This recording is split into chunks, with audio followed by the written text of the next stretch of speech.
Assalamualaikum everyone. Kalau you all ada read one of my earliest posts, you will know yang saya design floor plan rumah kami ini sendiri.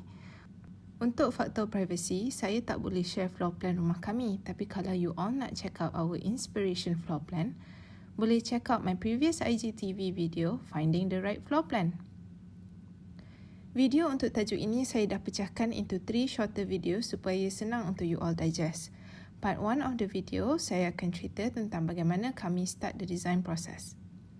Dari masa kami jadi tuan tanah, saya start save floor plans yang saya berkenan dekat Pinterest. Ada banyak floor plans dekat Pinterest ni sebenarnya, walaupun bukan local punya. Tapi ia masih useful untuk develop floor plan masa early stages ni. Masa kami start the design process, kami berdua je. Tapi ideally, kami nak 3 bedroom dan 2 bathroom just in case keluarga kami berkembang dari just saya dan Aizat at that time. Kami sure yang kami nak start building dalam 2 atau 3 tahun lepas kami beli tanah. Oleh sebab itu, budget jadi faktor terpenting. Kami pun explore beberapa konsep dari tiny home, single story, double story. Last memang kami sure dengan satu konsep iaitu open floor plan. So tak kira lah rumah itu ada berapa bedroom, bathroom atau tingkat, the main living spaces kena open.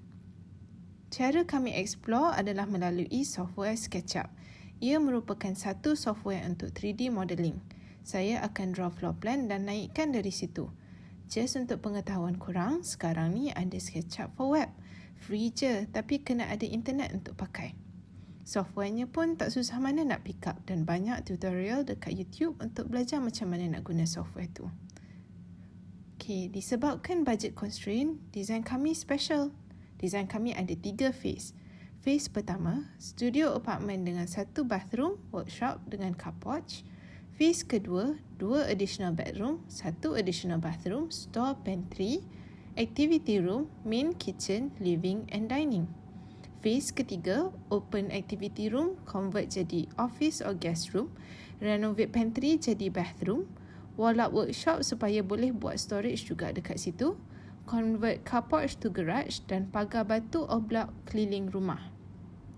Sanggup ke kami nak buat phases macam tu? Macam susah je.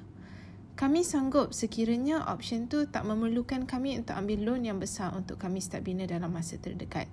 Time tu kami berdua je kan? Tapi kalau waktu tu kami dah ada anak-anak, besar kemungkinan kami tak akan consider untuk bina dalam stages.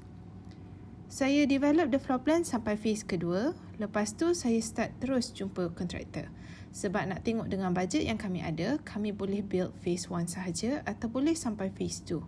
Spoiler alert, kami sampai phase 2. Sebolehnya, memang kami nak build terus sampai phase 2 sebab leceh kalau kami hanya buat phase 1.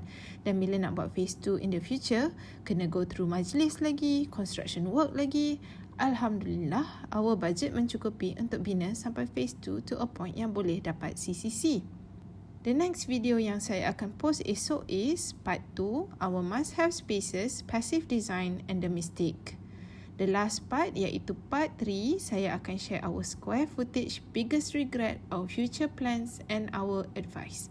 Please like, share and comment kalau you guys found this video helpful. Thank you. Till the next one.